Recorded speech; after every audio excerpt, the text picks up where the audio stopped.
Selamat pagi para taruna dimanapun saja kamu berada. Pada pagi yang berbahagia ini, sebagaimana biasa, saya akan menyampaikan tentang pembelajaran ataupun materi pembelajaran kepemimpinan dan teamwork atau tim kerja. Jadi pada hari ini kita akan membahas tentang tema peran dan tanggung jawab pemimpin. Dalam memimpin organisasi, pemimpin itu memiliki peran dan tanggung jawab dalam hal-hal sebagai berikut. Yang pertama adalah pengambilan keputusan. Ya, dalam penyampaian tujuan, banyak hal yang harus dilakukan dan banyak hal yang harus diputuskan untuk dilakukan atau tidak, untuk dilakukan terlebih dahulu atau dilakukan terakhir. Seorang pemimpin harus mengambil keputusan. Pemimpin mengambil keputusan harus berdasarkan data dan fakta, memutuskan berdasarkan pertimbangan rasional bukan emosional, melakukan analisis dan memperhitungkan risiko. Keputusan diambil juga harus realistis, sesuai dengan kemampuan organisasi dan tujuan yang ingin dicapai. Yang pertama, setelah tadi pengambilan keputusan, yaitu mendelegasikan tugas dan wewenang. Ya, seorang pemimpin organisasi tidak bekerja sendiri untuk mencapai tujuan besar suatu organisasi, tapi dibentuk oleh anggota organisasi yang akan mengerjakan tugas masing-masing.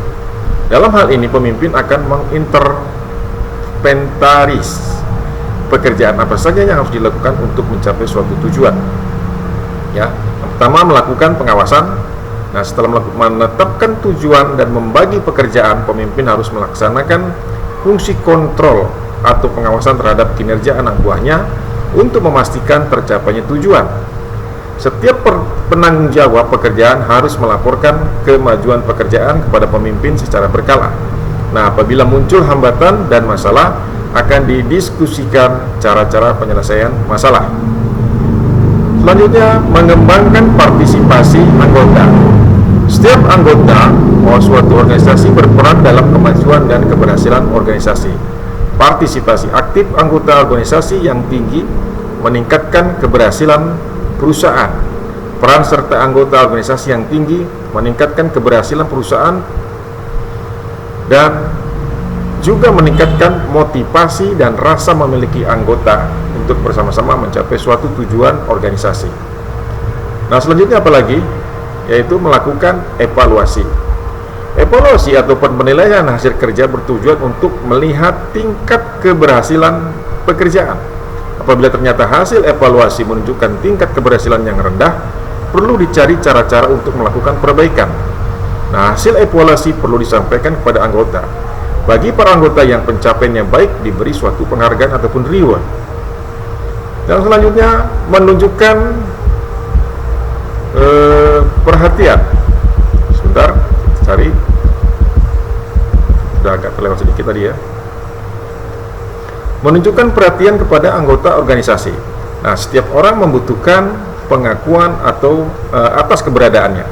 Jadi pemimpin yang baik perlu mengenal, memperhatikan, dan menunjukkan perhatiannya kepada setiap anggota organisasi, meskipun anggota tersebut memiliki peran yang kurang penting dalam organisasinya. Ya. Selanjutnya, nanti kita akan bahas tentang pemimpin di abad 21 ya. Silakan kamu simak, cermati, dan catat video pembelajaran hari ini.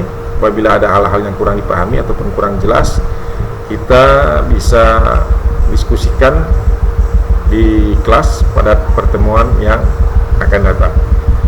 Semoga ini bermanfaat. Sampai ketemu lagi pada pertemuan yang akan datang. Assalamualaikum warahmatullahi wabarakatuh.